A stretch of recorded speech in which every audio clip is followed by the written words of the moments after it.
संस्कृति आईएएस के online NCERT course में आप सबका हार्दिक स्वागत है। और हमारी क्लासेस प्राचीन भारत वाली चल रही है। एनसीईआरटी की प्राचीन भारत की क्लासेस चल रही है। पिछली क्लासेस में बच्चों हम लोगों ने पढ़ा वैदिक काल के बारे में पढ़ा, जिसमें ऋग्वैदिक काल और उत्तर वैदिक काल टाइम पीरियड के बारे में मैंने आपको बताया कि 1500 ईसा पूर्व से लेकर 600 ईसा पूर्व 1500 बीसी से 6 सेंचुरी बीसी का जो टाइम पीरियड है उसे भारतीय इतिहास के अंतर्गत हम वैदिक काल के नाम से जानते हैं। जब वैदिक काल का नाम हम लें तो इसका मतलब है कि उसमें ऋग्वेद भी है और उत्तर वैदिक काल, ये दोनों कालखंड शामिल हैं। तो ऋग्वेद का जो टाइम पीरियड है वो 1500 से 1000 ईसा पूर्व है, जबकि उत्तर वैदिक काल का जो टाइम पीरियड है वो है 1000 से 600 ईसा पूर्व। ठीक है, तो उम्मीद है कि ये चीज़ें आप ठीक से समझ पाए होंगे। आज हम चर्चा करेंगे 6 सेंचुरी बीसी, ठीक है, यानी 6ठी शताब्दी ईसा पूर्व।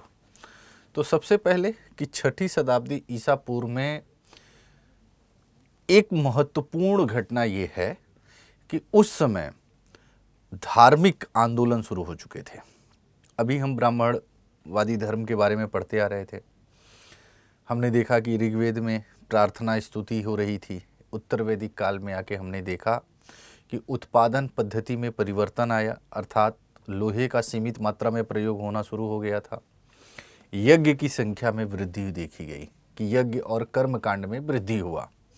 इसी ब्राह्मणवादी जो कर्मकांड था या ब्राह्मणवादी जो प्रवृत्ति थी, इसके विरोध में दो धार्मिक आंदोलन हमें देखने को मिलते हैं, जिन्हें हम इतिहास में बौद्ध धर्म और जैन धर्म के नाम से जानते हैं। ठीक है, तो ब्राह्मणवादी धर्म के विरुद्ध में ये आंदोलन शुरू हुए।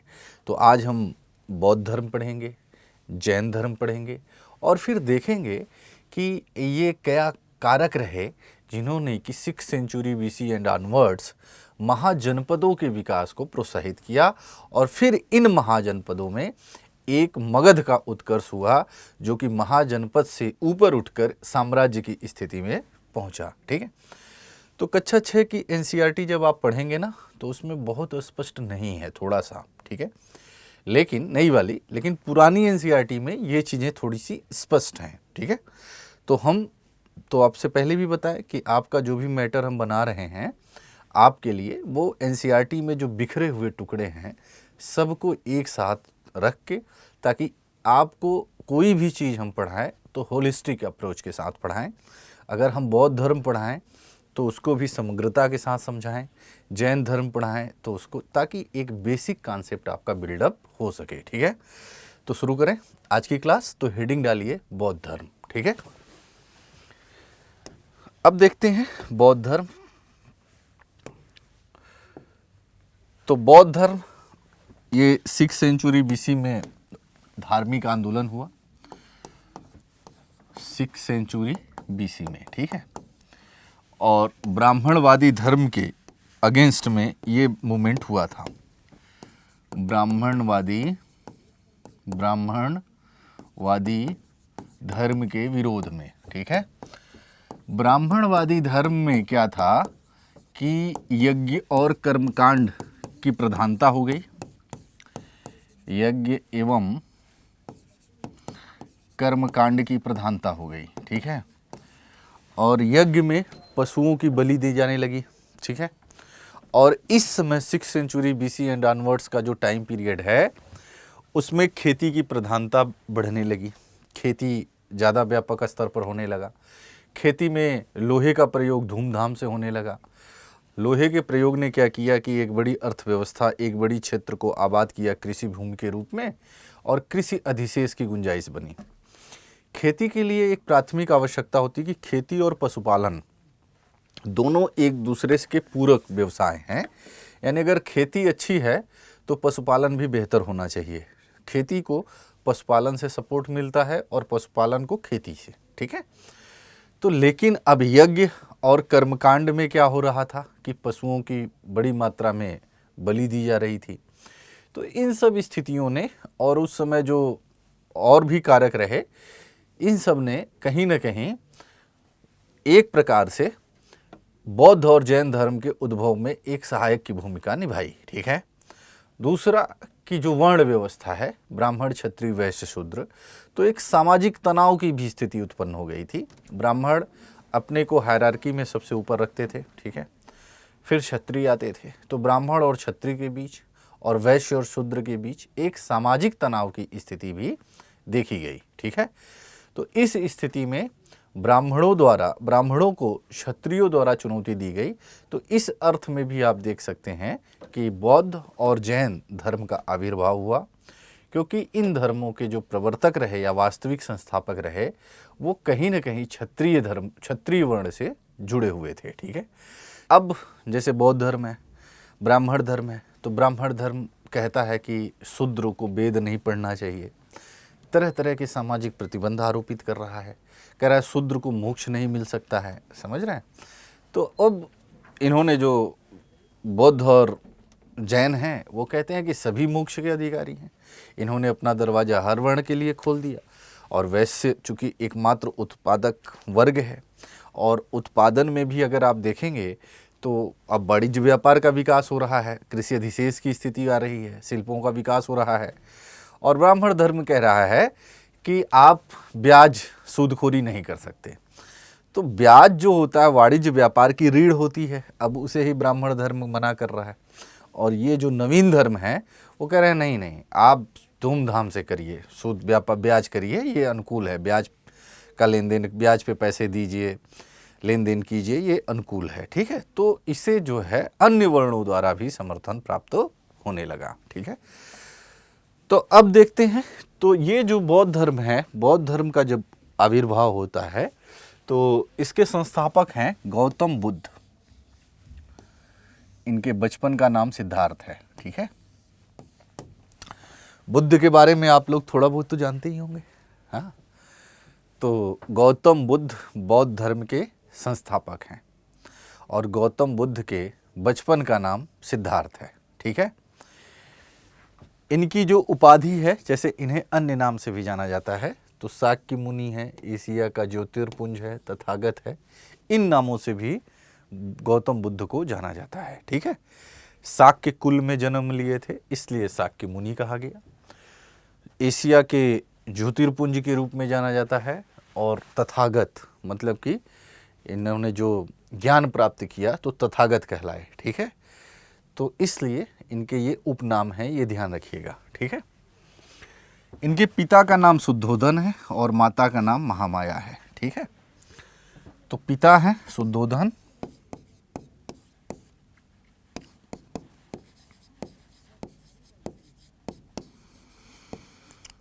और माता हैं महामाया। इनसे एक संतान हुआ जिसका नाम था सिद्धार्थ, जो आगे चलकर क्या कहलाया, गौतम बुद्ध। क्या कहलाया, गौतम बुद्ध। क्लियर है। ठीक है। पिता जो शुद्धोधन है वो कपिलवस्तु के शाक्य गणराज्य के प्रधान है, माता जो है कुली राजकुमारी हैं। गौतम बुद्ध का मन सांसारिकता में नहीं लग रहा था बचपन से ही। वो एकांत में रहते थे, चिंतन मनन ध्यान करते थे। ठीक है। तो इनके पिता को बड़ी चिंता हुई, क्योंकि शाक्य गणराज्य के प्रधान हैं और पुत्र का मन राजपाट में सांसारिकता में लग ही नहीं रहा है। तो इनके पिता बड़े चिंतित हुए, तो उन्होंने इनकी 16 वर्ष में इनका विवाह कर दिया। मतलब इतना चिंतित थे ये कि एक बार कहा जाता है कि इन्हें नृत्यांगनाओं के बीच में छोड़ दिया कि कुछ तो इनका मन इधर उधर भटके लगे, लेकिन वहाँ वो गए तो सो गए। समझ रहे हैं। तो इस स्थिति को देखते हुए अल्प आयु में, मतलब 16 साल की उम्र में सिद्धार्थ का विवाह गोपा, भदकच्छना, यशोधरा, बिंबा, एक ही नाम है, तो इनसे कर दिया गया। तो यशोधरा, जिनका अन्य नाम है बिंबा, गोपा, भदकच्छना। ठीक है। यशोधरा के अन्य नाम हैं। इनसे 16 वर्ष की आयु में सिद्धार्थ का विवाह कर दिया गया और इनसे एक संतान हुआ जिसका नाम जो है राहुल था। ठीक है। यानी सिद्धार्थ और यशोधरा से एक संतान हुआ जिसका नाम राहुल था। गौतम बुद्ध के जो माता थी महामाया, उनका बचपन में ही उनकी मृत्यु हो गई थी, तो इसलिए उनका जो पालन पोषण था उनकी विमाता या मौसी गौतमी प्रजापति ने किया था, प्रजापति गौतमी ने किया था। ठीक है, तो ये एक सामान्य जानकारी है गौतम बुद्ध के बारे में। ठीक है, तो गौतम बुद्ध का जो है बौद्ध धर्म का संस्थापक कौन है? गौतम बुद्ध हैं। इनके बचपन का क्या नाम है? सिद्धार्थ। ठीक है, इनके अन्य नाम भी हैं, जैसे शाक्य मुनि, एशिया का ज्योतिर्पुंज, तथागत, इनके अन्य नाम भी हैं। और इनके पिता का नाम है शुद्धोधन, जो कपिलवस्तु के क्या हैं? शाक्य गणराज के प्रधान हैं, राजा हैं। और इनकी माता महामाया कुली राजकुमारी हैं। इनसे सिद्धार्थ का जन्म होता है। और चूंकि सांसारिकता में इनकी कोई रुचि नहीं थी, इसलिए अल्प आयु में इनका विवाह एक जो है यशोधरा नामक महिला से हुआ, जिसके अन्य नाम हैं गोपा, बिंबा, भद्दकच्छना। ठीक है, और उससे एक संतान हुई होता है इन्हें, जिसका नाम था राहुल। चूँकि बचपन में ही महामाया, इनकी जो माँ थी, उनकी मृत्यु हो जाती है, तो इनका पालन पोषण इनकी विमाता मौसी प्रजापति गौतमी ने किया। ठीक है, ये सामान्य जानकारी है गौतम बुद्ध के बारे में। ठीक है, तो यहाँ तक समझ में आए? आगे चलें। चूँकि अब देखिए बुद्ध का मन लग ही नहीं रहा था जीवन में, सांसारिकता में। ठीक है, तो अब उदास से रहते थे। हाँ, फिर उन्होंने देखा कि क्या समस्या है, क्या कारण है, तो उनके जीवन में 4 दृश्य बड़े महत्वपूर्ण हैं। ठीक है, उन्होंने एक वृद्ध व्यक्ति को देखा। ठीक है, तो देखा कि एक व्यक्ति वृद्ध है, मतलब बुद्ध का मानना था कि सर्वत्र दुख है, सब जगह दुख ही दुख है। ठीक है, तो जब एक वृद्ध व्यक्ति को उन्होंने देखा तो देखा कि वो भी बेचारा दुखी है। हाँ, फिर रोगी बीमार व्यक्ति को देखा तो वो भी दुख से पीड़ित है। मृत व्यक्ति को देखा तो उसके पूरे जो परिजन हैं वो भी दुख में पीड़ित हैं, शोकाकुल हैं। एक सन्यासी व्यक्ति को उन्होंने देखा तो ये जो है मस्त मौलाना था। ठीक है, इसको किसी प्रकार का दुख नहीं था, अर्थात दुख से रहित था। तो अब यहीं पे गौतम बुद्ध ने, सिद्धार्थ ने भी निश्चय किया कि वो सन्यासी जीवन व्यतीत करेगा, क्योंकि यही एक ऐसा व्यक्ति है जो जिसके पास किसी तरह का दुख नहीं है। ठीक है, तो बुद्ध का जो मानना था कि सब जगह इस संसार क्या है? दुखमय है। उनका यही सिद्धांत भी है। और इस संसार में जितने भी लोग हैं, सब किसी न किसी कारण से दुख से पीड़ित हैं, ग्रसित हैं। वृद्ध व्यक्ति भी दुखी है, रोगी बीमार व्यक्ति भी दुखी है, मृत व्यक्ति, उसके परिजन शोकाकुल हैं, दुखी हैं। एक ऐसा व्यक्ति है सन्यासी जो क्या है? दुख से मुक्त है, मस्त मौलाना है, घूम रहा है। तो अब इन्होंने भी निश्चय किया कि वो क्या बनेंगे? सन्यासी बनेंगे। तो अब उन्होंने यहाँ से ये निर्णय लिया। ठीक है, इसी क्रम में 29 साल की आयु में गौतम बुद्ध ने गृह त्याग का निर्णय लिया। ठीक है, कि अब वो अपना घर छोड़ के जाएंगे, अब वो सन्यास मार्ग की तरफ जाएंगे। तो 29 साल की उम्र में उन्होंने सन्यासी बनने का निर्णय लिया। सन्यास मतलब गृह त्याग की घटना बुद्ध धर्म में महाभिनिष्क्रमण के नाम से जाना जाता है। ठीक है, अब जब वो गृह त्याग किए तो फिर वो गए, तो सांख्य दर्शन के विद्वान हैं अलार कलाम, उनसे मिलते हैं कि उनसे ज्ञान प्राप्त हो। ठीक है, सबसे पहले मिलते हैं सांख्य दर्शन, अलार कलाम से सांख्य दर्शन के विद्वान हैं। लेकिन गौतम बुद्ध को वहाँ पे कोई संतुष्टि उनसे उनके नहीं प्राप्त हुई। ठीक है, कोई ज्ञान नहीं प्राप्त हुआ। फिर वो आगे बढ़ते हैं तो रुद्रक राम पुत्र से मिलते हैं, ये योग दर्शन के आचार्य हैं। इनके सानिध्य में आते हैं, भाई गुरु से ही तो ज्ञान प्राप्त होगा, तो इनसे भी संतुष्ट नहीं होते हैं। फिर वो आगे बढ़ते हैं, उरुवेला आ जाते हैं, और 5 ब्राह्मण हैं, उनके साथ उरुवेला में ये तपस्या शुरू कर देते हैं। ठीक है, मतलब उरुवेला जाने के क्रम में ना वाराणसी में इनको 5 ब्राह्मण मिले, उनको भी साथ लेते गए। ठीक है, और फिर इन्होंने घोर तपस्या शुरू की। गौतम बुद्ध, ज्ञान की प्राप्ति, सत्य की खोज। ठीक है, तो सन्यासी के लिए यही है ना महत्वपूर्ण कि ज्ञान की प्राप्ति, वाकई में सत्य क्या है। ठीक है, तो अब जो है इन लोगों ने तपस्या शुरू की। उसी बीच में क्या हुआ कि उर्वेला में सेनानी की पुत्री है सुजाता, उसने गौतम बुद्ध को खीर खिला दिया, ठीक है, और उनका तपस्या भंग हो गया। जब भंग हो गया तो ये जो 5 ब्राह्मण थे वो बड़ा गुस्सा हुए कि तो बुद्ध खीर खा लिए, अब तो हमारा तपस्या भंग हो गया। तो वो नाराज हो गए, और वो नाराज हो गए पुनः कहाँ आ गए, वाराणसी आ गए, सारनाथ आ गए। तो 5 ब्राह्मण बुद्ध को छोड़ दिए उर्वेला में, सारनाथ आ गए। बुद्ध हिम्मत नहीं हारे, उन्हें पूरा विश्वास था कि वो ज्ञान प्राप्त करके ही मानेंगे, ठीक है। फिर उन्होंने पीपल के वृक्ष के नीचे ध्यान लगाया, समाधि लगाई, और समाधि के 8वें दिन यानी वैशाख पूर्णिमा के दिन 35 वर्ष की आयु में उन्हें ज्ञान की प्राप्ति हुई, और इसी ज्ञान की प्राप्ति को बुद्ध धर्म में निर्वाण कहा जाता है, ठीक है। यानी अब बुद्ध तथागत कहलाए, ठीक है। तो यहाँ तक की घटना कुछ समझ में आई। ये क्रम मैंने जोड़ दिया कि किस तरीके से संन्यास मार्ग का अनुसरण किया उन्होंने, और उस संन्यास मार्ग के लिए उन्होंने ज्ञान की प्राप्ति की, ठीक है। तो 35 वर्ष की उम्र में वैशाख पूर्णिमा के दिन उन्हें ज्ञान प्राप्त हुआ। अब बुद्ध तथागत कहलाए। ज्ञान प्राप्ति की घटना ही बुद्ध धर्म में निर्वाण कही जाती है, ठीक है। क्लियर है? आगे चलें।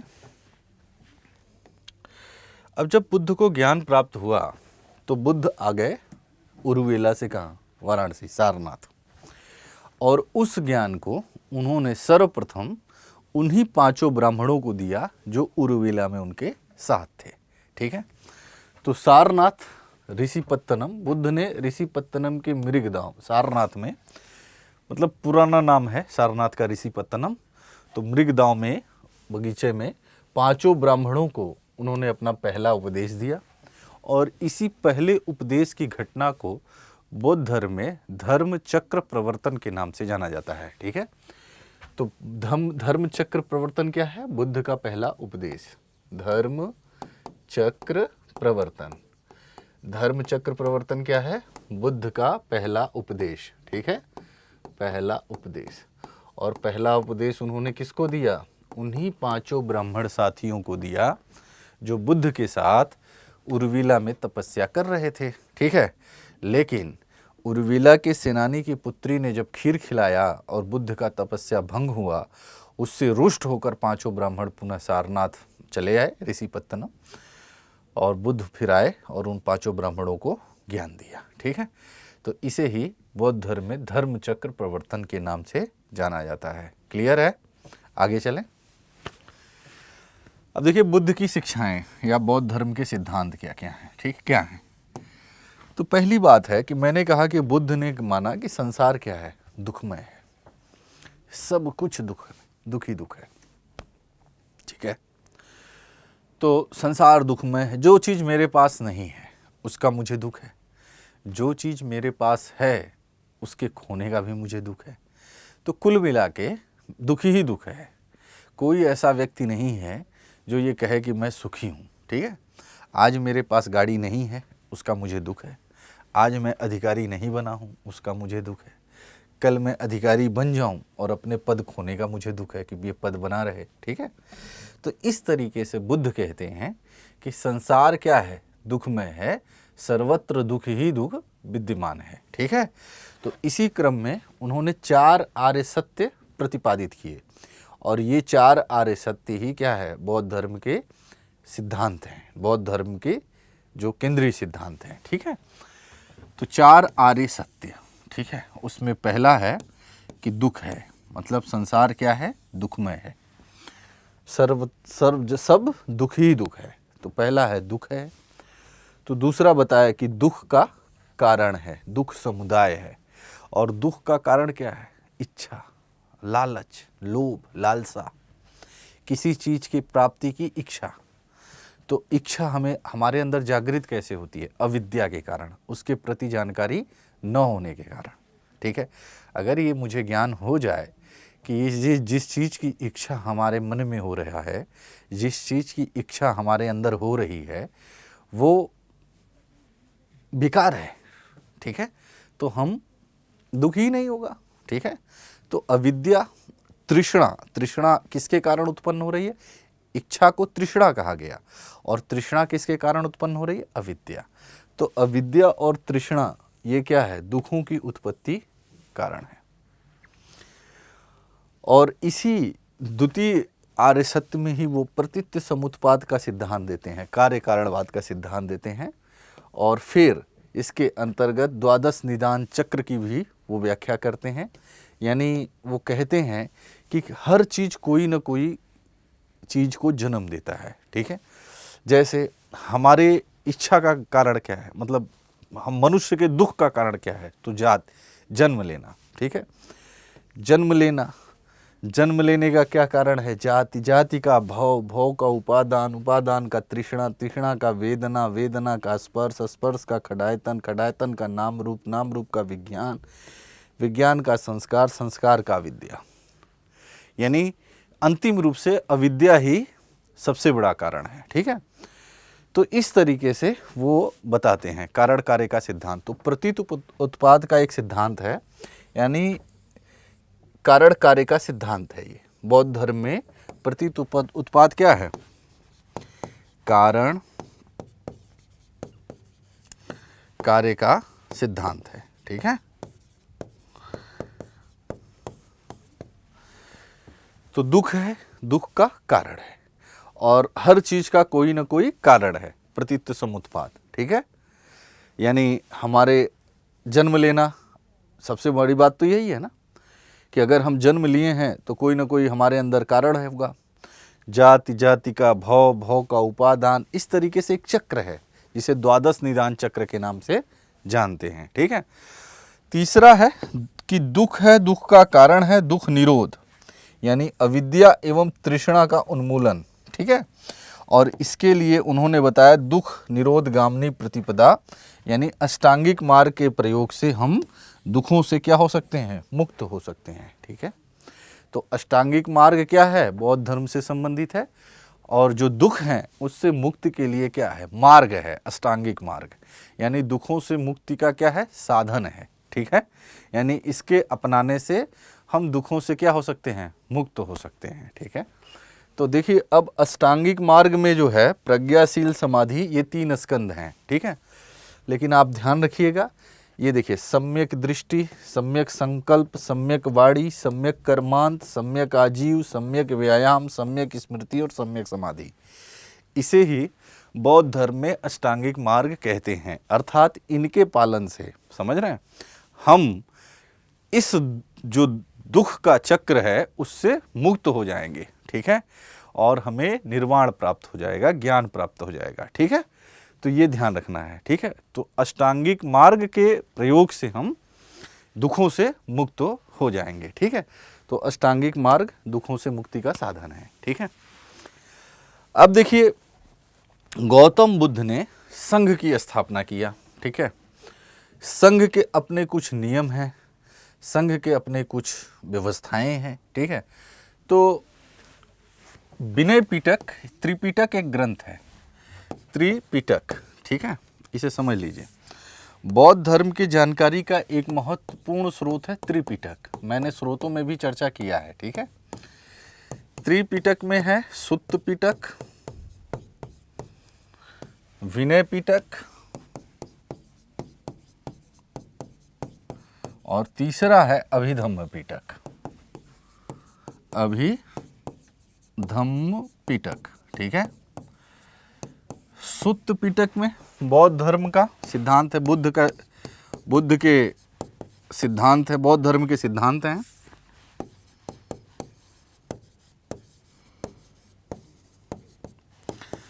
विनय पिटक में बौद्ध धर्म के नियम हैं, ठीक है।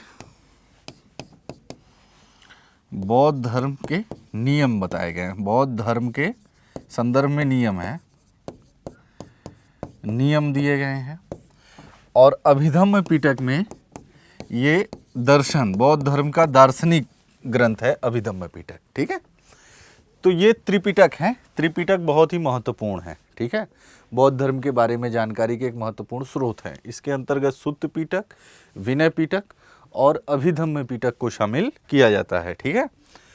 तो देखिए, संघ विनय पिटक में संघ की स्थापना और संघ के नियम, ठीक है, इसकी विवेचना की गई है। संघ की स्थापना और संघ के नियम, इसकी चर्चा कहाँ की गई है? विनय पिटक में। ठीक है, विनय पिटक जो बौद्ध धर्म का ग्रंथ है। ठीक है, संघ में प्रवेश लेने को उपसंपदा नाम से जाना जाता है।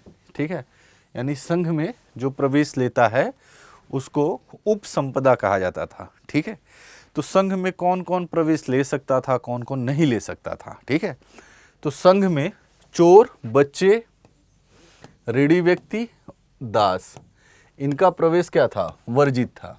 अर्थात ये संघ में प्रवेश नहीं कर ले पाते थे, इनका वर्जित था, ये संघ में इनको प्रवेश की अनुमति नहीं थी। तो चोर, बच्चे, ऋणी व्यक्ति, दास, इनका संघ में प्रवेश क्या था? वर्जित था, मना था। ये संघ में संघ के सदस्य नहीं बन सकते थे, बौद्ध संघ के सदस्य ये नहीं बन सकते थे। ठीक है, और पहले आरंभ में बुद्ध स्त्रियों के भी संघ में प्रवेश के पक्ष में नहीं थे। उनका मानना था कि स्त्रियों को भी संघ में प्रवेश नहीं देना चाहिए। लेकिन उनके प्रिय शिष्य हैं, उनका नाम है आनंद, उनके विशेष निवेदन पर बुद्ध ने वैशाली में स्त्रियों को संघ में प्रवेश की अनुमति दी, और पहली महिला जो संघ में भिक्षुणी बनी वो उनकी विमाता थी, जिनका नाम गौतमी प्रजापति है। ठीक है, तो बुद्ध ने अपने शिष्य आनंद, ये इनका प्रिय शिष्य था, आनंद के अनुरोध पर वैशाली में स्त्रियों को संघ में प्रवेश की अनुमति दी, और आरंभ में वे इसके पक्ष में नहीं थे। ठीक है, और स्त्रियों को जब बुद्ध ने संघ में प्रवेश की अनुमति दी तो उन्होंने कहा भी, आनंद से इस बात को कहा कि जो बौद्ध धर्म 1000 वर्ष तक चलना चाहिए अब वो 500 वर्षों में ही समाप्त हो जाएगा। ठीक है, इस बात को उन्होंने कहा। तो इस तरीके से संघ में जो है बच्चे, चोर, ऋणी व्यक्ति, ये लोग नहीं आ पाते थे। आरंभ में बुद्ध स्त्रियों के भी संघ में प्रवेश के पक्ष में नहीं थे कि स्त्रियों को संघ में अनुमति दी जाए, लेकिन वैशाली में उन्होंने अनुमति दी आनंद के विशेष अनुरोध पर, और अनुमति के साथ ही कहा कि जो बौद्ध धर्म 1000 वर्षों तक चलना चाहिए वो अब 500 वर्षों में ही क्या हो जाएगा? समाप्त हो जाएगा। ठीक है, तो ये संघ समझ गए। संघ की स्थापना और संघ के नियम की चर्चा कहाँ है? विनय पिटक में है। ठीक है, जो कि बौद्ध धर्म के नियम जिसमें दिए गए हैं। ठीक है, और ये बौद्ध धर्म में प्रवेश को उपसंपदा नाम से जाना जाता था। ठीक है, तो ये क्लियर है बौद्ध संघ के बारे में। ठीक, आगे चलें। वैसे सामान्यतः 8 महीने तक बुद्ध अपने धर्म का प्रचार करते थे। बुद्ध और उनके जो भिक्षु थे, अनुयायी थे, वो 8 महीने तक अपने धर्म का प्रचार प्रसार करते थे। अलग अलग क्षेत्रों में, अलग अलग जगह पर जाते थे, लोगों को बौद्ध धर्म से अवगत कराते थे। ठीक है, लेकिन वर्षा के दिनों में 4 महीने वो वर्षावास करते थे। तो वर्षावास क्या है? वर्षा के दिनों में एक जगह रहते थे। वर्षा के दिनों में एक जगह 4 माह तक भिक्षुओं को एक ही स्थान पर रहना पड़ता था, जिसे वास या वत्स भी कहा जाता है। ठीक है, 8 महीने तक अपने धर्म का प्रचार प्रसार करते थे, लेकिन 4 महीने वर्षा काल में वो एक जगह रहते थे। उसका कारण है कि वर्षा में जो सड़कें हैं, परिवहन साधन हैं, बहुत चीज़ें अवरुद्ध हो जाती थी। तो इन सब चीज़ों को देखते हुए 4 महीने एक ही जगह पर वो रहते थे, जिसे वास या वत्स के नाम से जाना जाता है। ठीक है, इसके बाद जब 4 महीना वो पूरा हो जाता था तो वास की जब समाप्ति हो जाती थी तो उसके पश्चात एक पवारना नाम का संस्कार होता था। ठीक है, पवारना संस्कार इसलिए होता था कि ये सभी भिक्षुओं से पूछा जाता था कि वास के दौरान उसने किसी नियम का उल्लंघन तो नहीं किया है। यानी बौद्ध धर्म में जो नियम, जो भिक्षुओं के लिए नियम बनाए गए हैं, उनका किसी भिक्षु द्वारा इस 4 महीने में उल्लंघन तो नहीं किया गया है ना। यानी ये पवारना संस्कार होता था। ठीक है, पवारना क्या है? संस्कार है, जिसमें ये भिक्षुओं से पूछा जाता था कि वर्षा काल के दौरान जब वो 4 महीने एक जगह रहे हैं, उन 4 महीनों में उन्होंने बौद्ध धर्म के से संबंधित किसी नियम का उल्लंघन तो नहीं किया ना। ठीक है, तो इस तरीके से ये एक जो है संस्कार था, पवारना। ठीक है, तो वर्षावास क्लियर है। 8 महीने वो अपने धर्म का प्रचार प्रसार करते थे, 4 महीने वो एक जगह रहते थे जिसे वास या वत्स के नाम से जाना जाता है। और जब उसके पश्चात फिर वो प्रचार प्रसार के लिए निकलते थे तो पवारना एक संस्कार किया जाता था जिसमें सभी भिक्षुओं से ये पूछा जाता था कि आपने वास या वत्स के दौरान किसी प्रकार के नियम, जो बौद्ध धर्म के नियम है, उनका उल्लंघन तो नहीं किया ना। ठीक है, तो इस तरीके से ये महत्वपूर्ण है। ठीक है, आगे चलें। अब देखिए बुद्ध के जीवन में बैसाख पूर्णिमा का महत्व। ठीक है, तो बुद्ध का जन्म बैसाख पूर्णिमा के दिन होता है। कहाँ हुआ था? लुम्बिनी में हुआ था। ठीक है, और बुद्ध की मृत्यु जो है वो भी बैसाख पूर्णिमा के दिन हुई थी। तो बुद्ध का जन्म, बुद्ध का मृत्यु और बुद्ध के द्वारा ज्ञान प्राप्ति, ये जो तीनों घटना है वो कहाँ? बैसाख पूर्णिमा के दिन ही हुआ था। ठीक है, तो बुद्ध का जन्म कब हुआ था? बैसाख पूर्णिमा के दिन। ठीक है, लुम्बिनी में हुआ था, नेपाल की तराई में बुद्ध का जन्म हुआ था। यहाँ लिख लीजिए, लुम्बिनी में हुआ था। बुद्ध की मृत्यु कुशीनारा में हुई थी। ठीक है, महापरिनिर्वाण कहते हैं। बौद्ध धर्म में बुद्ध की मृत्यु को महापरिनिर्वाण के नाम से जाना जाता है। और बुद्ध द्वारा ज्ञान की प्राप्ति, जो उन्होंने उरुविला गया में ज्ञान की प्राप्ति की पीपल वृक्ष के नीचे 8वें दिन, मतलब बैसाख पूर्णिमा के दिन, उसे निर्वाण कहा जाता है। ठीक है, तो ये महत्वपूर्ण बातें हैं। ठीक है, आगे चलें। अब देखिए बुद्ध के जीवन से संबंधित कुछ अन्य महत्वपूर्ण तथ्य हैं। तो बुद्ध का अंतिम संस्कार मल्लगढ़ राज्य में हुआ था। ठीक है, कुशीनारा के मल्ल, वहाँ बुद्ध का अंतिम संस्कार यानी मृत्यु हुई थी कुशीनारा में। ठीक है, बुद्ध ने अपने ज्ञान और उपदेश देने के क्रम में विभिन्न स्थलों की यात्रा की थी। इसी क्रम में उन्होंने श्रावस्ती में अंगुलीमाल डाकू को अपना शिष्य बनाया था। ठीक है, अंगुलीमाल डाकू एक डाकू, आप लोगों ने कहानियाँ पढ़ी होंगी अंगुलीमाल की। तो वो आदमी को मार कर उनकी अंगुलियों की माला पहनता था। अंगुलीमाल डाकू, उसका इसी में रुचि था। ठीक है, तो अंगुलीमाल डाकू को इन्होंने जो है श्रावस्ती में अपना शिष्य बनाया था। ठीक है, और उसने फिर बौद्ध धर्म स्वीकार कर लिया था। ठीक है, अवंती के शासक हैं।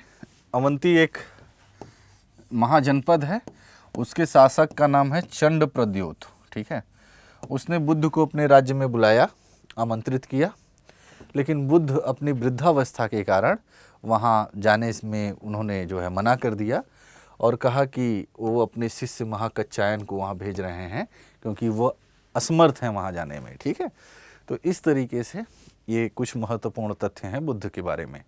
तो बुद्ध का अंतिम संस्कार कहाँ हुआ? मल्ल। जन्म कहाँ हुआ? लुम्बिनी। ठीक है, बुद्ध अपने ज्ञान और उपदेश देने के क्रम में विभिन्न स्थलों पर गए और 8 महीने प्रचार प्रसार करते थे, 4 महीने वर्षावास करते थे।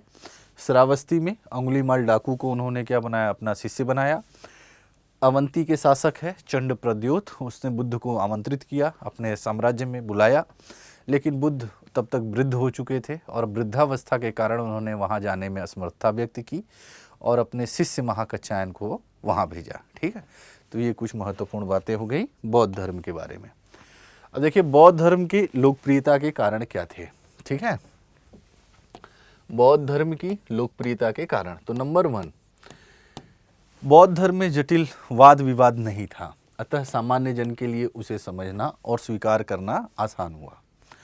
बुद्ध ने लोक भाषा पाली में उपदेश दिया, जो जन साधारण को क्या करता था? आकर्षित करता था। आम जनता की भाषा क्या थी? पाली। ठीक है, तो आम जनता की जो भाषा है उसमें जब उन्होंने अपने धर्म का प्रचार प्रसार किया, 4 आर्य सत्य, मध्यम मार्ग इनका एक महत्वपूर्ण सिद्धांत है बुद्ध धर्म का। मध्यम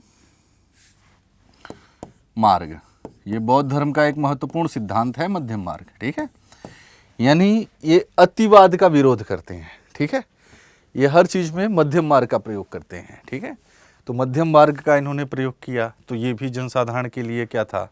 सुलभ था। तो जटिल वाद विवाद नहीं है, सामान्य जन के लिए उसे समझना और स्वीकार करना आसान है। लोक भाषा में इन्होंने अपने उपदेश दिए। ठीक है, जनसाधारण को इसने आकर्षित किया लोक भाषा ने। और मध्यम मार्ग के सिद्धांत, 4 आर्य सत्य, इन सब चीज़ों ने भी बौद्ध धर्म को लोगों को बौद्ध धर्म की तरफ आकर्षित किया और फिर इस धर्म का जो है व्यापक प्रचार प्रसार हुआ। तो ये बात क्लियर है कि बौद्ध धर्म की लोकप्रियता के कारण क्या क्या रहे, जटिल वाद विवाद नहीं है, पाली भाषा में उपदेश दे रहे हैं, बौद्ध धर्म के जो सिद्धांत हैं वो भी बहुत अच्छे हैं, लोगों के समस्याओं के साथ जुड़े हुए हैं, चाहे चार आर्य सत्य हो, चाहे मध्यम मार्ग हो, ये सारी चीज़ें लोगों की समस्याओं के साथ जुड़ी हुई हैं। ठीक है, तो इसमें लोगों की स्वीकारोक्ति बढ़ी, लोगों ने इसे स्वीकार किया। ठीक है, आगे चलें। बुद्ध ने मध्यम मार्ग का प्रतिपादन किया, जन सामान्य के लिए उपयोगी है। ठीक है, बुद्ध ने जातिगत भेदभाव से ऊपर उठकर सबको निर्वाण का अधिकारी माना, यानी जहां ब्राह्मण धर्म शूद्र को कहता था कि उसको निर्वाण मिल ही नहीं सकता, समझ रहे हैं, वहीं बुद्ध कहते हैं कि हर व्यक्ति निर्वाण का अधिकारी है।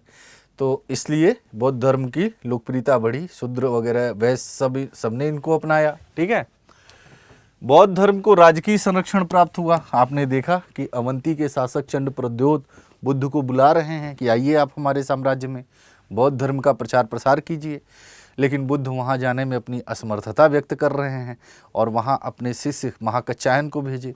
इसी तरीके से अन्य जनपदों में, अन्य जो है राज्यों में भी उन्होंने वो गए, श्रावस्ती गए, वैशाली गए, आम्रपाली को वैशाली में पराजित किए थे ना, तो आम्रपाली ने चूंकि बुद्ध को चुनौती दिया था, तो बुद्ध वहाँ गए, आम्रपाली से शास्त्रार्थ किए और उसको वहाँ अपना शिष्य भी बना लिए। ठीक है, तो इस तरीके से उस समय मगध साम्राज्य का शासक बिंबिसार, वो भी बुद्ध का समकालीन है, वहाँ भी बौद्ध धर्म का प्रचार प्रसार हुआ। बाद में भी तो राजकीय संरक्षण प्राप्त हुआ, यानी राजाओं का संरक्षण प्राप्त होता है बौद्ध धर्म को, और इसका प्रचार प्रसार में, बौद्ध धर्म के प्रचार प्रसार में वो सहायक रहा। चीन में कश्यप मतंग धर्मरत्न भिक्षुओं ने भी बौद्ध धर्म का प्रचार प्रसार किया। बौद्ध संघ की कार्यप्रणाली गणतंत्रात्मक थी, अतः बौद्ध संघ के प्रति जनता का सम्मान बढ़ा। ठीक है, आगे चल के भी अगर हम देखेंगे तो जो बहुत से मौर्य शासक हैं, अशोक, वो भी बौद्ध धर्म को अपना लेता है और फिर उसने बौद्ध धर्म को विश्व धर्म के रूप में स्थापित किया। यानी श्रीलंका में अपने पुत्र को भेजा, संघमित्रा पुत्र महेंद्र और पुत्री संघमित्रा को भेजा, चीन में भेजा, तिब्बत में भेजा, मतलब अलग अलग क्षेत्रों में उसने बौद्ध धर्म के प्रचार प्रसार में महत्वपूर्ण भूमिका निभाई। ठीक है, तो इस तरीके से आप देख सकते हैं कि बौद्ध धर्म की लोकप्रियता के क्या कारण रहे। ठीक है, तो यहाँ तक क्लियर है, आगे चलें। अब देखिए बौद्ध धर्म का पतन क्यों हुआ। अगर बौद्ध धर्म इतना अच्छा था, सब कुछ चीज़ें ठीक थी, तो बौद्ध धर्म का पतन क्यों हुआ। तो पॉइंट नंबर 1, चूंकि बौद्ध धर्म का उदय जो हुआ, तो इसने ब्राह्मण धर्म का क्या किया, विरोध किया, और ब्राह्मण धर्म में कर्मकांड, ब्राह्मण धर्म में जो चीज़ें थीं उनकी आलोचना किया और उसका विरोध करके ये अपना धर्म स्थापित करते हैं। लेकिन यही ब्राह्मण धर्म के क्रियाकलाप या कर्मकांड बौद्ध धर्म में भी आ गए। ठीक है, और आगे चल के आप देखेंगे कि बुद्ध को देवता के रूप में मान लिया गया। ठीक है, उनके अवतारों की कल्पना की गई और उनकी पूजा की जाने लगी, और इस तरीके से बौद्ध धर्म की जो विशिष्टता थी वो समाप्त हो गई। समझ गए। तो बौद्ध ब्राह्मण धर्म के जो क्रियाकलाप हैं, ठीक है, वो बौद्ध धर्म में प्रविष्ट कर गए और फिर उसका पतन हो गया। जिसके विरोध में ये धर्म आया, उसी की चीज़ों को ये स्वीकार कर लिया। बौद्ध संघ और मठ भी कर्मकांड और आडंबर के शिकार हुए। समझ रहे हैं, बौद्ध संघ, मठ, ये सब कर्मकांड और आडंबर के शिकार हो रहे हैं।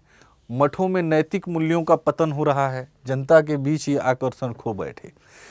समझ रहे हैं। अब चूंकि महिलाएं हैं, पुरुष हैं, अब महिलाओं के संघ का भी जो प्रधान है वो कौन है, पुरुष है, तो एक तरीके से वहाँ व्यभिचार फैल गया। तो मठों में जो है नैतिक पतन हो गया, तो इससे भी जनता का आकर्षण बौद्ध धर्म से समाप्त होने लगा। ठीक है। तीसरा है कि बौद्ध धर्म या जो बौद्ध मठ विहार हैं, विहार मतलब होता है बच्चों जहाँ बौद्ध भिक्षु रुकते थे, विहार। ठीक है, इसी नाम पे बिहार नाम पड़ा है, बिहार राज्य का विहार, जहाँ बौद्ध भिक्षु के ठहरने की जगह। ठीक है, बौद्ध भिक्षु, जैन भिक्षु भी ठहरते थे, तो ऐसे लिख सकते हैं विहार को व्यापक अर्थ में कि भिक्षुओं के ठहरने की जगह, भिक्षुओं के रुकने या ठहरने की जगह, ठीक है, उसको क्या कहते थे? विहार। तो बौद्ध मठ और विहार, यहाँ व्यापारियों द्वारा दान दिया जाता था व्यापक पैमाने पर। तो वहाँ क्या होने लगा? धन जमा होने लगा। जब धन जमा होने लगा तो ये विदेशी आक्रांताओं के क्या हो गए? निशाने पर हो गए, जो आगे हम पढ़ेंगे। तो आक्रमणकारियों के ये शिकार हुए, फलतः बौद्ध विहार और मठ क्या हो गए? नष्ट हो गए, ठीक है। आगे चल के जब आप देखेंगे कि भारत में तुर्क आक्रमण होगा और भी आक्रमणकारी आएंगे, तो उनको धन की आवश्यकता थी, ठीक है। अब गजनवी का आक्रमण है, बहुत सारे आक्रमणकारी आए, तो वो अपने धन की आवश्यकताओं को पूरा करने के लिए इन मठों पर आक्रमण किए, यहाँ से लूटे, यहाँ से धन प्राप्त किए। तो इससे वो विहार, वो मठ क्या हो गए? नष्ट हो गए, ध्वस्त हो गए, ठीक है। तो ये भी एक कारण रहा, ठीक है। नेक्स्ट कि बौद्ध धर्म का अन्य संप्रदायों से भी संघर्ष हुआ, जैसे शैव धर्म से टकराहट हुई, ठीक है। तो बंगाल का एक शासक है जिसका नाम है शशांक, उसने बौद्ध धर्म के विरुद्ध कार्यवाही की, चूँकि वो शैव धर्म का मानने वाला था। जब बौद्ध धर्म का शैव धर्म से टकराहट हुआ, तो जो शैव धर्म के मानने वाला शासक है शशांक, उसने बोधि वृक्ष जहाँ की बुद्ध को ज्ञान प्राप्त हुआ था उसको कटवा दिया। अब इससे बौद्ध धर्म के अनुयायियों का एक महत्वपूर्ण केंद्र क्या हो गया? समाप्त हो गया, ठीक है। तो इस तरीके से बौद्ध धर्म का पतन हुआ। आगे चल के बौद्ध धर्म ने अपनी जो पाली भाषा है, लोक भाषा, उसका इन्होंने त्याग करके संस्कृत भाषा, जो अभिजात्य वर्ग की भाषा हुआ करती थी, उसको अपना लिए। तो जब संस्कृत भाषा को अपना लिए तो इससे भी क्या हुआ? आम जनता से ये कट गए, ठीक है। तो इस तरीके से आप देखेंगे कि इसका पतन हो गया, ठीक है। बौद्ध धर्म की शिक्षाएं क्या क्या रही हैं? तो 4 आर्य सत्य, दुख है, दुख का कारण है, दुख का निवारण है, दुख निवारण का मार्ग है, ठीक है। तो 4 आर्य सत्य है, ये ध्यान रखना। अष्टांगिक मार्ग, मध्यम मार्ग, ठीक है, और लोक भाषा का प्रयोग, ये ध्यान रखना। अब कभी कभी आपसे पूछा जा सकता है कि वर्तमान में बौद्ध धर्म का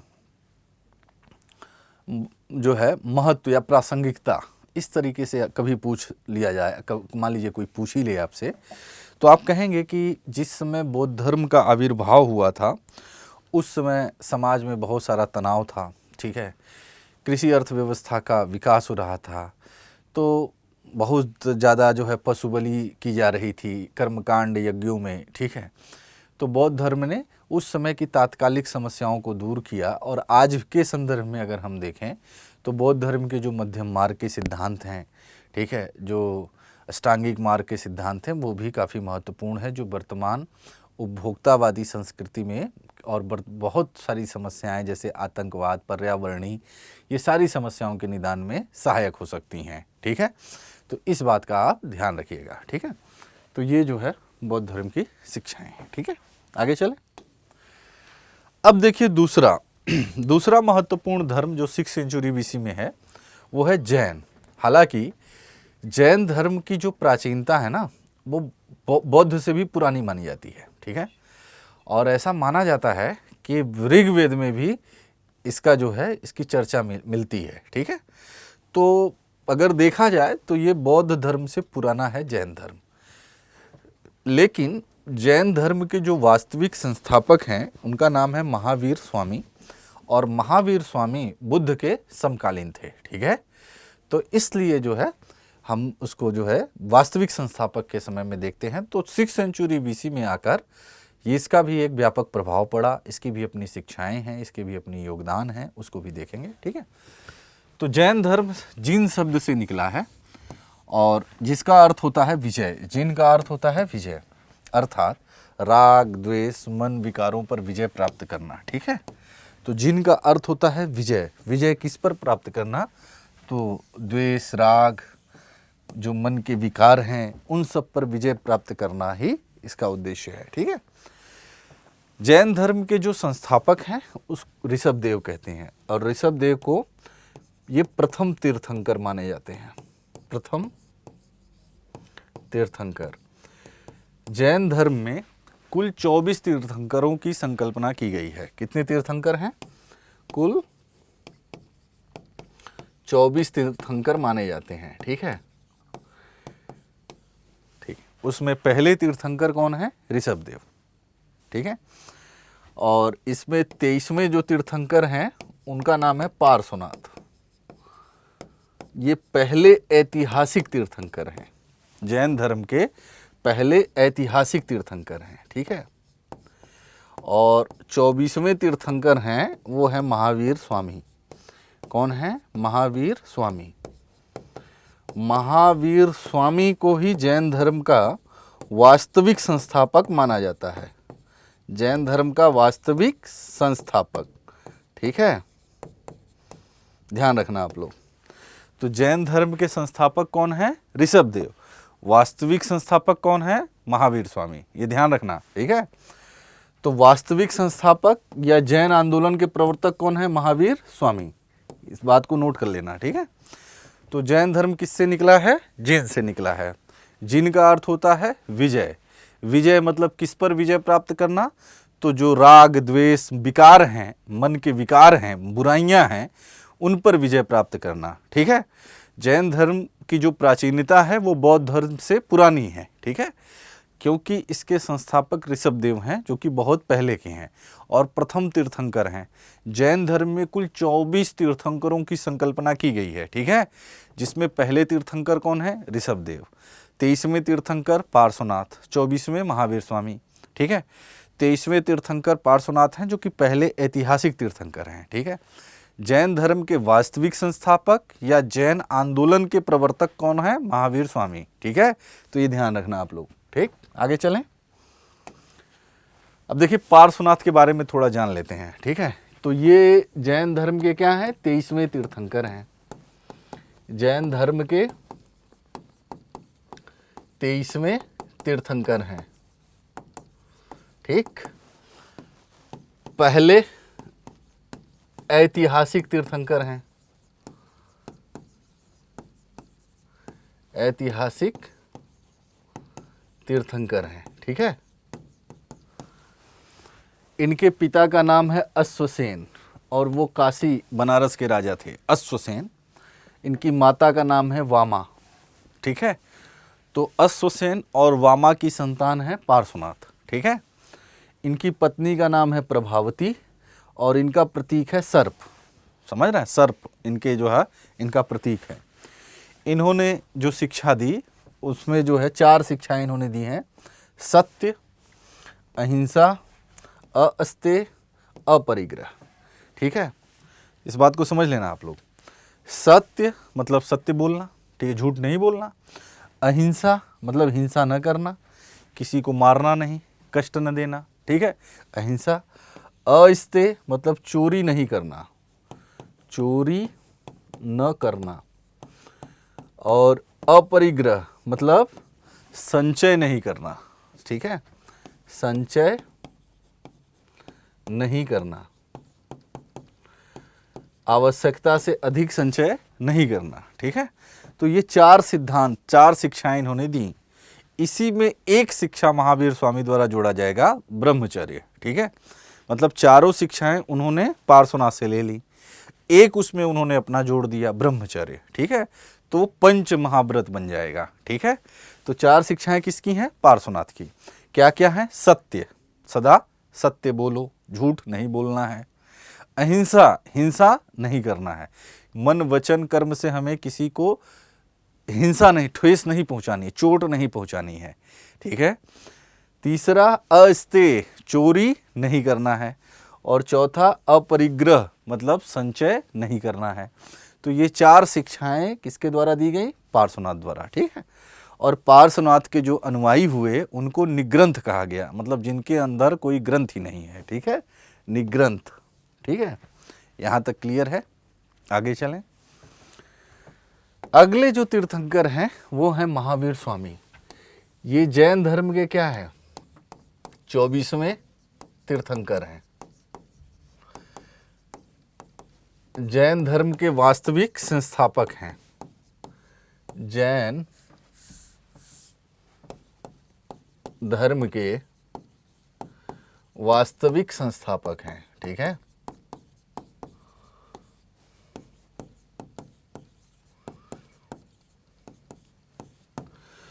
तो महावीर स्वामी का जन्म 540 ईसा पूर्व में वैशाली के निकट कुंड ग्राम में हुआ था, ठीक है। कहाँ हुआ था? वैशाली के निकट कुंडग्राम में, ठीक है, 540 ईसा पूर्व में, बीसी में, ठीक है। इनके बचपन का नाम था वर्धमान। बचपन का नाम क्या था इनके? वर्धमान। और इनके पिता का क्या नाम था? सिद्धार्थ। और ये कश्यप गोत्र के हैं, ज्ञात्रिक क्षत्रिय हैं। जो इनके पिता हैं सिद्धार्थ, वो कश्यप गोत्र के हैं, ज्ञात्रिक क्षत्रिय हैं। इनकी माता का नाम है त्रिशला, ठीक है। महावीर स्वामी की माता का नाम क्या है? त्रिशला। लिच्छवी नरेश चेटक की बहन है। नंदिवर्धन इनके भाई हैं, सुदर्शना इनकी बहन है, ठीक है। इनकी पत्नी का नाम, मतलब महावीर स्वामी वर्धमान की पत्नी का नाम क्या है? यशोदा। इनकी पुत्री का नाम है प्रियदर्शना या अड़ुज्जा, ठीक है, अड़ुज्जा। और अड़ुज्जा का विवाह जमाली से हुआ था और वो इनका प्रथम शिष्य भी हुआ, ठीक है। तो ये जो है इनके बारे में एक सामान्य जानकारी है महावीर स्वामी के। तो महावीर स्वामी का जन्म कब हुआ? 540 ईसा पूर्व में। कहाँ हुआ? वैशाली के निकट कुंडग्राम में, ठीक है। इनके बचपन का क्या नाम था? वर्धमान, ठीक है। इनके पिता का क्या नाम था? सिद्धार्थ। सिद्धार्थ कश्यप गोत्र के हैं, ज्ञात्रिक क्षत्रिय हैं। माता का क्या नाम है? त्रिशला। त्रिशला जो है लिच्छवी नरेश चेटक की बहन है। भाई, इनके भाई का नाम है नंदिवर्धन और बहन का नाम है सुदर्शना, ठीक है। और इनकी पत्नी का नाम है यशोदा। और इनकी एक संतान भी हुई थी, एक बेटी हुई थी जिसका नाम है प्रियदर्शना या अड़ुज्जा भी उसे कहते हैं। और उसका विवाह जमाली से हुआ था, जो इनकी बहन का लड़का था जमाली, और वही जो है इनका प्रथम शिष्य भी हुआ जमाली, ठीक है। तो यहाँ क्लियर है। महावीर स्वामी जैन धर्म के 24वें तीर्थंकर हैं और जैन धर्म के वास्तविक संस्थापक के रूप में जाने जाते हैं। क्लियर? आगे चलें। देखिए, इनका भी गृह त्याग में मन नहीं, इनका भी सांसारिक जीवन में मन नहीं लग रहा था, ठीक है। तो इन्होंने अपने बड़े भाई नंदिवर्धन से आज्ञा प्राप्त किया और 30 वर्ष की उम्र में इन्होंने गृह त्याग कर दिया, ठीक है। 30 वर्ष की उम्र में इन्होंने गृह त्याग किया और 42 वर्ष की उम्र में, 42 वर्ष की अवस्था में जृंभिका ग्राम ऋजुपालिका नदी के तट पर साल वृक्ष के नीचे इन्हें कैवल्य सर्वोच्च ज्ञान प्राप्त हुआ, ठीक है। जृंभिका ग्राम ऋजुपालिका नदी के तट पर साल वृक्ष के नीचे इन्हें कैवल्य यानी सर्वोच्च ज्ञान की प्राप्ति हुई। राजगृह में इन्होंने अपना प्रथम उपदेश दिया। कैवल्य प्राप्त होने के कारण ये केवलिन कहलाए और 72 वर्ष की उम्र में पावा में इनकी मृत्यु हो गई, ठीक है। ये है, ठीक है, इनके बारे में। 30 वर्ष की आयु में इन्होंने अपना गृह त्याग किया। 42 वर्ष की आयु में, मतलब 12 वर्ष की घोर तपस्या किया, इन्हें ज्ञान प्राप्त हुआ। ज्ञान कहाँ प्राप्त हुआ? जृंभिका ग्राम ऋजुपालिका नदी के तट पर साल वृक्ष के नीचे इन्हें कैवल्य यानी सर्वोच्च ज्ञान प्राप्त हुआ। कैवल्य यानी सर्वोच्च ज्ञान प्राप्त होने के कारण ये केवलिन कहलाए। राजगृह में इन्होंने अपना प्रथम उपदेश दिया और विपलाचल पहाड़ी बाराकर नदी के किनारे 72 वर्ष की उम्र में पावा में इनकी मृत्यु हो गई, ठीक है। क्लियर है? अब देखिए महावीर की शिक्षाएं। तो महावीर की जो शिक्षाएं हैं वो पंच महाव्रत के नाम से जानी जाती हैं। महावीर स्वामी की शिक्षाएं किस नाम से जानी जाती हैं? पंच महाव्रत, ठीक है। तो 4 तो पार्श्वनाथ के सीधे सीधे हैं, सत्य, अहिंसा, अस्तेय, अपरिग्रह। 5वां जो इन्होंने जोड़ा वो था ब्रह्मचर्य, यानी ब्रह्मचर्य का पालन करना चाहिए, ठीक है। तो ये है, तो पंच महाव्रत इनकी जो शिक्षाएं हैं उसमें क्या है? पंच महाव्रत। तो कौन कौन है? सत्य, अहिंसा, अस्तेय, अपरिग्रह, ब्रह्मचर्य। और ब्रह्मचर्य को ही महावीर ने जोड़ा था, ठीक है। सत्य का अर्थ आप लोग समझ रहे हैं, सदा सत्य बोलो। अहिंसा का अर्थ समझ ही रहे हैं, हिंसा नहीं करना है। अस्तेय मतलब चोरी न करना, ठीक है, चोरी न करना। अपरिग्रह यानी संचय न करना और ब्रह्मचर्य का पालन करना, ठीक है। ये इनके जो है पंच महाव्रत हैं, ठीक है। तो 4 तो एज-इट-इज इन्होंने ले लिया था पार्श्वनाथ से, ब्रह्मचर्य इन्होंने अपनी तरफ से इसमें जोड़ा। तो ये 5 शिक्षाएं हैं जिसे कि हम पंच महाव्रत के नाम से जानते हैं।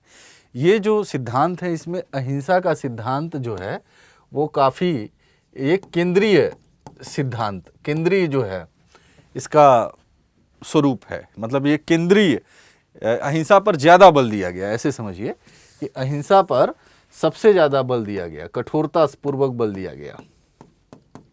जैन धर्म में अहिंसा पर सबसे ज़्यादा बल था, ठीक है। इसका अर्थ था कि मनसा वाचा, वचन और कर्म से अहिंसक होना, ठीक है। यही कारण है कि जैन धर्म को मानने वाले लोग आज भी आप लोग देखते होंगे कि मास्क लगा के चलते हैं कि कोई बैक्टीरिया जीव हत्या ना हमसे हो जाए अनजाने में, कुछ ऐसा बोलते नहीं हैं जिससे किसी को पीड़ा हो। तो मनसा वाचा कर्मणा, हर तरीके से अहिंसक होना, अहिंसा पर इसने बहुत ज़्यादा बल दिया, बड़ी कठोरता के साथ बल दिया। यही कारण है कि जैन धर्म मानने वाले जो कुछ शासक भी हुए वो भी छोटी मोटी हिंसा पर लोगों को फांसी चढ़ा देते थे, इतना ज़्यादा अहिंसा पर बल देते थे, ठीक है। तो इसमें जो है सबसे ज़्यादा बल इनका किस पर रहा? अहिंसा पर, ठीक है। मतलब हिंसा किसी भी रूप में हमें हिंसा का समर्थन नहीं करना है, ठीक है। तो ये पंच महाव्रत का जो विधान है वो भिक्षुओं के लिए इन्होंने किया था। किसके लिए? जैन भिक्षुओं के लिए, जैन भिक्षुओं के लिए, ठीक है। और जो इसका मतलब जैन भिक्षुओं के लिए ये था कि इसका जो पालन होना चाहिए वो बहुत कठोरता के साथ इसका पालन किया जाना चाहिए, पंच महाव्रत का, ठीक है। और गृहस्थों के लिए, जो कि गृहस्थ जीवन में है, उनके लिए पंच अणु व्रत का विधान किया गया था। मतलब थोड़ा सा इसको मॉडरेट रखा गया था, ठीक है। कि अगर छिटपुट कोई चीज़ हो जाती है, ज़रूरी नहीं कि मास्क लगा के घूमें, लेकिन हाँ कोशिश करें कि जीव हत्या न हो, ठीक है। तो पंच महाव्रत का विधान किससे है जुड़ा हुआ? भिक्षुओं से। मतलब उन्हें इसके पालन पे कठोरता पूर्वक इसका पालन करना चाहिए। और गृहस्थों के लिए उन्होंने पंच अणु व्रत का विधान किया था। मतलब इसमें जो है थोड़ा सा उन्होंने लचीलापन दिखाया था, ठीक है। तो महावीर की शिक्षाएं क्लियर हो गई, आगे चलें। इसके अलावा भी बहुत सारे जैन धर्म के सिद्धांत हैं, आप लोग पढ़ते होंगे, अनेकांतवाद, स्यादवाद, ये सारी चीज़ें आपके एडवांस कोर्स में आएंगी। जो चीज़ें एनसीईआरटी में हैं वो हम इस क्लास के अंतर्गत कवर कर रहे हैं, ठीक है। और जो चीज़ें आपके एडवांस लेवल पर हैं, तो जब आप एडवांस लेवल पर उन चीज़ों को पढ़ेंगे ना, तो वो सारी चीज़ें कवर की जाएंगी, ठीक है। तो ये ध्यान रखना है आपको, ठीक। अब देखिए जैन संघ, तो महावीर के पहले ही जैन धर्म में संघ का निर्माण हो चुका था। चूंकि जैन धर्म तो काफ़ी प्राचीन है, तो महावीर के पहले ही जैन संघ का भी निर्माण हो चुका था। और स्त्री पुरुष इन दोनों के जो संघ थे ना, वो अलग अलग होते थे। यानी स्त्रियों का संघ अलग होता था, पुरुषों का संघ अलग होता था। पार्श्वनाथ के समय में स्त्री संघ की अध्यक्ष का नाम था पुष्पचूला। जैन संघ को बसदी कहते हैं। दरअसल क्या है ना कि दक्षिण भारत में जब जैन धर्म का प्रसार हुआ, तो दक्षिण भारत में जो जैन मठ बनाए गए उन्हें क्या कहा गया? बसदी के नाम से, ठीक है। तो जैन संघ को क्या कहा गया? बसदी नाम से कहा गया, ठीक है। महावीर के पश्चात सुधर्मण इंद्रभूति अंतिम केवलीन हुए। महावीर स्वामी कठोर तप का वर्णन जैन ग्रंथ आचरांग सूत्र में मिलता है। और बौद्ध ग्रंथों में महावीर स्वामी को निगंठानाथ पुत्र कहा गया है, ठीक है। निगंठानाथ पुत्र, इसको सुधार लीजिए, निगंठानाथ पुत्र। बौद्ध ग्रंथों में महावीर स्वामी को निगंठानाथ पुत्र के नाम से जाना गया है, कहा गया है, ठीक है। तो ये बातें क्लियर हैं, ठीक है। अब देखिए जैन धर्म में विभाजन। दरअसल क्या हुआ कि मगध में 12 वर्ष का अकाल पड़ा, ठीक है। और इसी दौरान उस समय मगध का शासक था चंद्रगुप्त मौर्य, ठीक है। और भद्रबाहु जैन आचार्य थे। तो भद्रबाहु ने जो है के साथ चंद्रगुप्त मौर्य चले गए कर्नाटक श्रवण बेलगोला, ठीक है। तो श्रवण बेलगोला कहाँ है? कर्नाटक में। वहाँ चले गए, उन्होंने वहाँ पे कठोर तपस्या किया। और संलेखना होता है जैन धर्म में, संलेखना यानी कि इसे उपोषित भी कहते हैं, ठीक है। कठोर तप करना, कठोर तप के द्वारा शरीर का त्याग करना, ठीक है, शरीर त्याग देना। तो वहां पे चंद्रगुप्त मौर्य ने संलेखना विधि से अपने शरीर का त्याग कर दिया, ठीक है। तो फिर जब दक्षिण भारत से जैन भिक्षु वापस लौट कर आ रहे हैं मगध, तो यहाँ देख रहे हैं कि स्थूलभद्र के नेतृत्व में जो भिक्षु हैं, हाँ, जैन भिक्षु हैं, मगध के जो भिक्षु हैं, अब वो जो है श्वेत वस्त्र धारण कर रहे हैं। क्योंकि महावीर ने तो सब कुछ निर्वस्त्र, मतलब तपस्या में इतना हो गया कि सब कुछ उन्होंने अपने शरीर का त्याग कर दिया गया था, दिगंबर कहलाए। मतलब दिशाएं ही क्या है, जिनके वस्त्र हों, दिगंबर। तो इस तरीके से अब जो स्थूलभद्र के नेतृत्व में मगध के भिक्षु थे, जैन भिक्षु थे, वो श्वेत वस्त्र धारण करने लगे। अब इससे जो है भद्रबाहु और स्थूलभद्र में टकराहट होगी। भद्रबाहु ने कहा ये तो जैन धर्म का क्या है, उल्लंघन है, ठीक है। और इसी क्रम में जैन धर्म श्वेतांबर और दिगंबर दो समुदाय में बढ़ गया। आई बात समझ में? मगध में एक 12 वर्ष का अकाल पड़ा, और इस अकाल के दौरान जैन भिक्षु जो थे, जैन आचार्य जो हैं भद्रबाहु, उनके साथ चंद्रगुप्त मौर्य कहाँ चले गए? कर्नाटक के श्रवण बेलगोला की पहाड़ी पर चले गए, जहाँ उन्होंने कठोर तप के माध्यम से अपने शरीर का त्याग किया, जिसे संलेखना, जैन धर्म में संलेखना कहते हैं। और फिर जैन भिक्षु जब वहाँ से लौट के, कर्नाटक से लौट के वापस मगध आ रहे हैं, तो मगध में उन्होंने देखा कि स्थूलभद्र के नेतृत्व में, समझ रहे हैं, जो वहाँ के भिक्षु हैं वो श्वेत वस्त्र धारण कर रहे हैं। और उस श्वेत वस्त्र को जो है अभी इन्होंने कहा कि तो गलत बात है, श्वेत वस्त्र धारण कर रहे हैं आप। तो इससे टकराहट हुआ, किसका? भद्रबाहु और स्थूलभद्र में।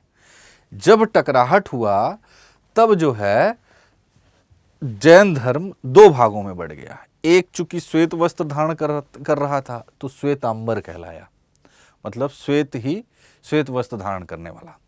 और दूसरा दिगंबर, जिसकी दिशाएं ही जिनके वस्त्र हों, ठीक है, जो कि निर्वस्त्र रहते थे। तो दो भागों में बटा। श्वेतांबर का नेतृत्व कौन किया? स्थूलभद्र। और दिगंबर का नेतृत्व किसने किया? भद्रबाहु, ठीक है। तो दिगंबर शाखा के आचार्य कौन हुए? भद्रबाहु। और श्वेतांबर शाखा के आचार्य कौन हुए? स्थूलभद्र, ठीक है। तो इसी क्रम में जैन धर्म में विभाजन हो गया, ठीक है। तो ये ध्यान रखना आप लोग। अब देखिए जैन धर्म के योगदान क्या है। तो जैन धर्म ने क्षेत्रीय भाषा को प्रोत्साहन दिया। जैसे इसने अपना उपदेश प्राकृत भाषा में दिया, ठीक है। तो प्राकृत भाषा हुआ, कन्नड़ भाषा हुआ, अपभ्रंश भाषा के विकास में इसका महत्वपूर्ण योगदान रहा, ठीक है।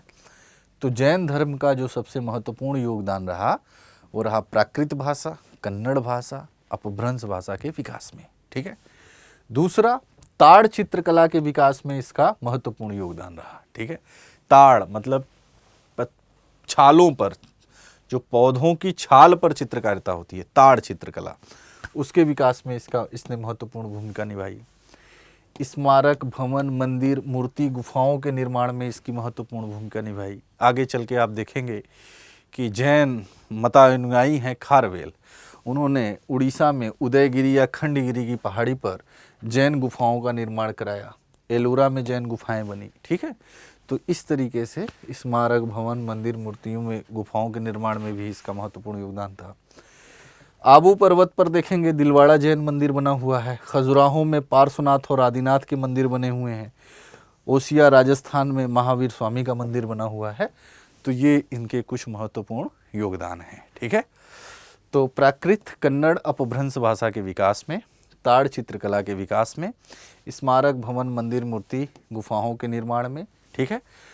आबू पर्वत पर दिलवाड़ा का जैन मंदिर बना हुआ है। खजुराहो में जो उनके तीर्थंकर हैं आदिनाथ, पार्श्वनाथ के मंदिर बने हुए हैं। और ओसिया राजस्थान में महावीर स्वामी का मंदिर बना हुआ है।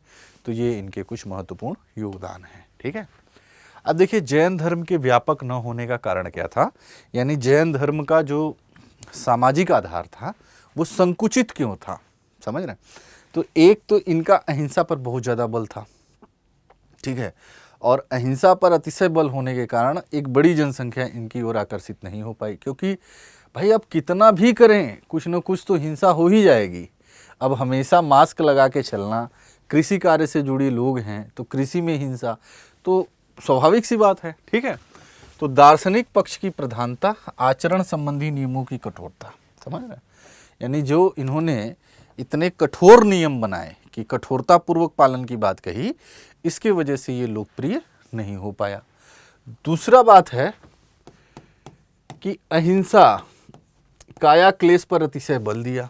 ठीक है, मतलब बहुत ज़्यादा बल था इनका अहिंसा पर कि किसी भी तरीके से मन वचन कर्म से हमें हिंसक नहीं होना है।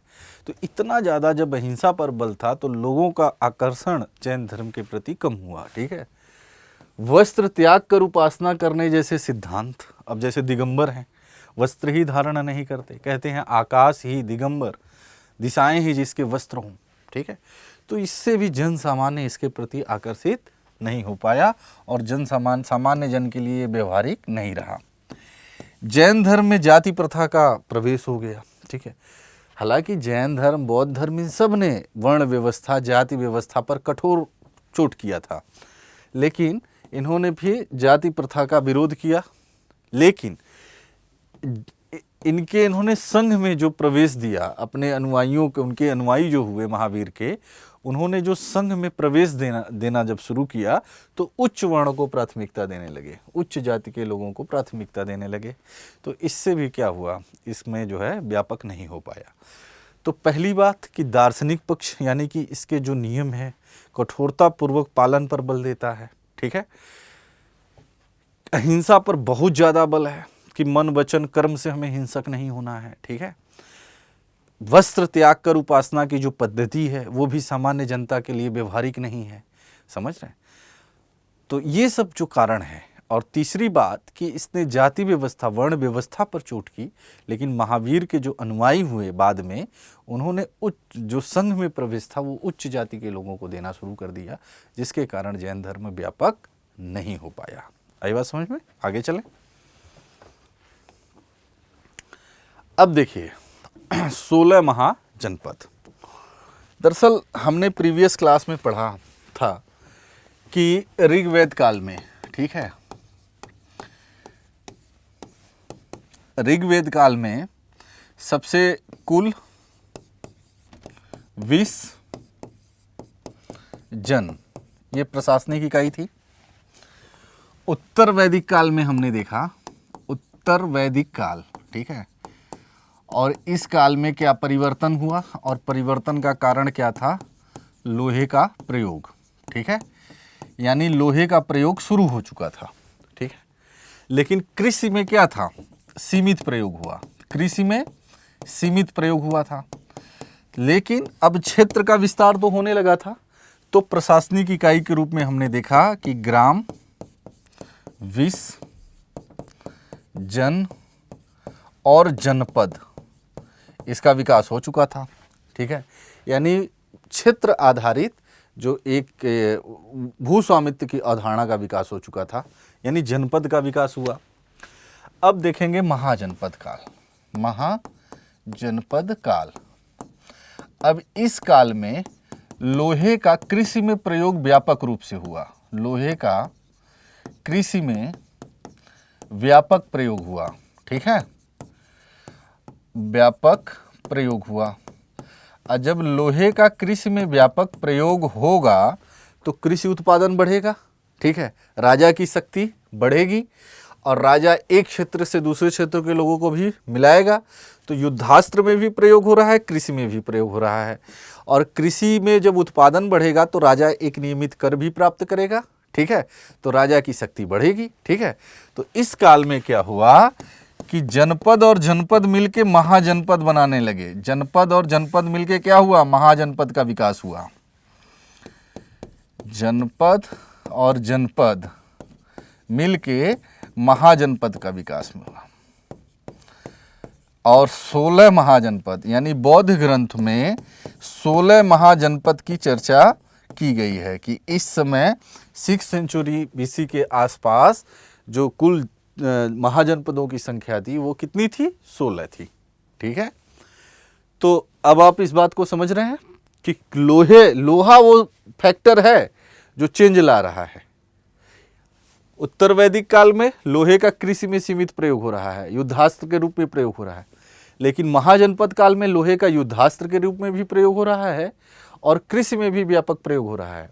जब कृषि में लोहे का व्यापक प्रयोग होगा तो लोहे से एक बड़े जंगल आबादी को साफ करना आसान हुआ। एक जंगली भूमि को साफ करके उसको कृषि भूमि में तब्दील किया गया।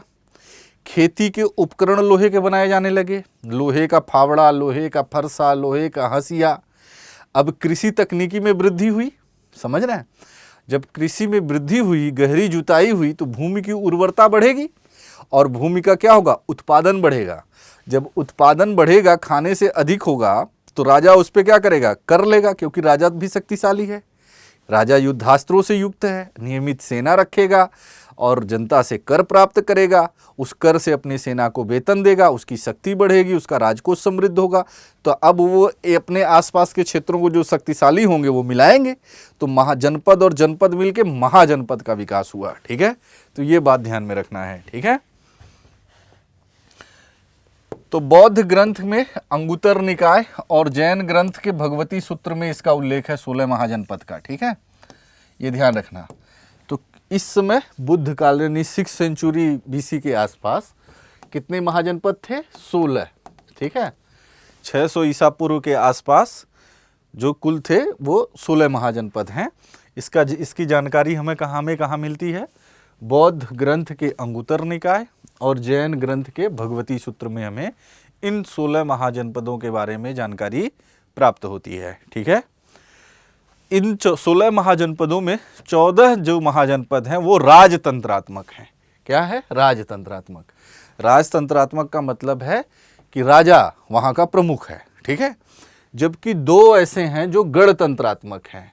गणतंत्रात्मक का अर्थ है कि राजा प्रमुख नहीं है, वहाँ एक समिति के माध्यम से शासन का संचालन हो रहा है। ठीक है, तो 14 राजतंत्रात्मक हैं, 2 गणतंत्रात्मक हैं। आई बात समझ में? अब देखिए, इनमें 4 बहुत शक्तिशाली हैं, जैसे मगध, कोसल, वत्स, अवंती। ये चारों इसलिए सबसे ज़्यादा शक्तिशाली हैं क्योंकि यहाँ लोहा भी मिलेगा और साथ ही साथ यहाँ की उपजाऊ भूभाग है, उत्पादन भी अधिक होगा। ठीक है, मतलब पूरा हर चीज़ प्राकृतिक संसाधन की बहुलता है। ठीक है, तो इसलिए ये शक्तिशाली हैं। अब देखिए, ये 16 महाजनपद कौन कौन से हैं? हो सकता है कि आपके NCERT में सबका नाम ना दिया हो, मैंने सब नाम लिख के आपको एक साथ में दे रहा हूँ। ठीक है, तो परेशान नहीं होना है कि सर NCERT में तो यही 4 महाजनपद का नाम है, आप 16 का नाम कहाँ से दे रहे हैं? तो मन में ये भाव नहीं रखना है, मैंने उसको आपको एक साथ दे दिया है। कभी भी आप पन्ना पलटें तो आपको कन्फ्यूज़न ना हो। ठीक है, तो पहला महाजनपद है, उसका नाम है काशी। काशी की राजधानी है वाराणसी। ठीक है, वाराणसी का जो क्षेत्र है उसे अविमुक्त क्षेत्र अभिधान भी कहते हैं। क्या कहते हैं? अविमुक्त क्षेत्र अभिधान। काशी को यानी वाराणसी को अविमुक्त क्षेत्र अभिधान के नाम से भी जाना जाता है। यहाँ संगीत की शिक्षा, वस्त्र उद्योग के लिए ये फेमस है काशी। ठीक है, दूसरा जो है कोसल है। कोसल की राजधानी श्रावस्ती है। ठीक है, ये अर्धचंद्राकार नगर बसा हुआ है, जेतवन बिहार सहित महत। ठीक है, यहाँ पे जो है। तीसरा है अंग। अंग की राजधानी चंपा है। आधुनिक भागलपुर और मुंगेर का जिला इसके अंतर्गत आता है और पुराणों में इसे मालिनी कहा गया है। ठीक है, नेक्स्ट है चेदी। चेदी की राजधानी है सोथिवती। ठीक है, चेदी की राजधानी क्या है? सोथिवती। ये आधुनिक बुंदेलखंड का क्षेत्र है। बुंदेलखंड उत्तर प्रदेश में है। ठीक है, उत्तर प्रदेश में है। वत्स की राजधानी है कौशाम्बी। ठीक है, वत्स की राजधानी क्या है? कौशाम्बी। ठीक है, और बुद्ध के समय यहाँ का शासक उदयन था। भास की स्वप्न वासव दत्ता और हर्ष की रत्नावली और प्रियदर्शिका का नायक उदयन है। ठीक है, तो ये उदयन यहीं का है, बाद में उसके नाम पे कुछ ग्रंथ लिखे गए। कुरु की राजधानी इंद्रप्रस्थ है। मेरठ और दिल्ली के आसपास का क्षेत्र है, कुरु का प्रदेश है, जिसकी राजधानी इंद्रप्रस्थ है। पांचाल है, पांचाल में 2 भाग हैं। उत्तरी पांचाल की राजधानी अहिछत्र है, दक्षिणी पांचाल की राजधानी काम्पिल्य है। ठीक है, बरेली, बदायूं और फर्रुखाबाद का क्षेत्र है ये। मत्स्य की राजधानी है विराटनगर और आधुनिक जयपुर के पास का क्षेत्र है, जयपुर राजस्थान, तो मत्स्य विराटनगर। ठीक है, अस्मक ये दक्षिण भारत में है और दक्षिण भारत में एकमात्र यही महाजनपद है। इसकी राजधानी पोतन या पोटिल है। ठीक है, दक्षिण भारत में स्थित एकमात्र महाजनपद है। गोदावरी नदी के तट पर स्थित था। इक्ष्वाकु वंशियों का यहाँ शासन है। ठीक है, नेक्स्ट है सूरसेन। सूरसेन की राजधानी है मथुरा, ध्यान रखना आप, सूरसेन की राजधानी मथुरा है। अवंती है, अवंती की राजधानी उत्तरी अवंती की उज्जैन है, दक्षिणी अवंती की माहिष्मती है। ठीक है, ये भी 2 भागों में बटा हुआ है अवंती। मगध के अतिरिक्त अवंती महाजनपद में लोहे की खान है। ठीक है, अब आपको समझ में आया अवंती शक्तिशाली क्यों था। गांधार, गांधार की राजधानी तक्षशिला है, गांधारी यहीं से थी। कंबोज, कंबोज की राजधानी राजपुर या हाटक है, घोड़े के लिए प्रसिद्ध है। और कौटिल्य ने इन्हें वार्ता शस्त्रोपजीवी संघ कहा है, यानी युद्ध के माध्यम से जो अपनी आजीविका सुनिश्चित करते हैं। वज्जीसंघ की राजधानी वैशाली है, मल्ल की राजधानी कुशीनारा है और मगध की राजधानी गिरिव्रज या राजगीर है, राजगृह है। और आगे आप चल के देखेंगे ना कि मगध के अंतर्गत एक साम्राज्य का उद्भव भी होगा। तो ये 16 महाजनपद हैं। इन महाजनपदों को अगर आप याद कर लेंगे, आज ही याद कर लेंगे, इसी लेवल पे याद कर लेंगे, तो आगे के लिए आसानी रहेगा। ठीक है, आगे चलें। बुद्धकालीन भारत के गणराज्य। ठीक है, बुद्धकालीन कहने का मतलब है कि 6th सेंचुरी BC में जो गणराज्य हैं वो, ठीक है, तो शासन वंशानुगत राजा के हाथ में न होकर गण अथवा संघ के हाथ में था। हमने कहा कि राजतंत्रात्मक व्यवस्था में, ठीक है, राजतंत्रात्मक व्यवस्था,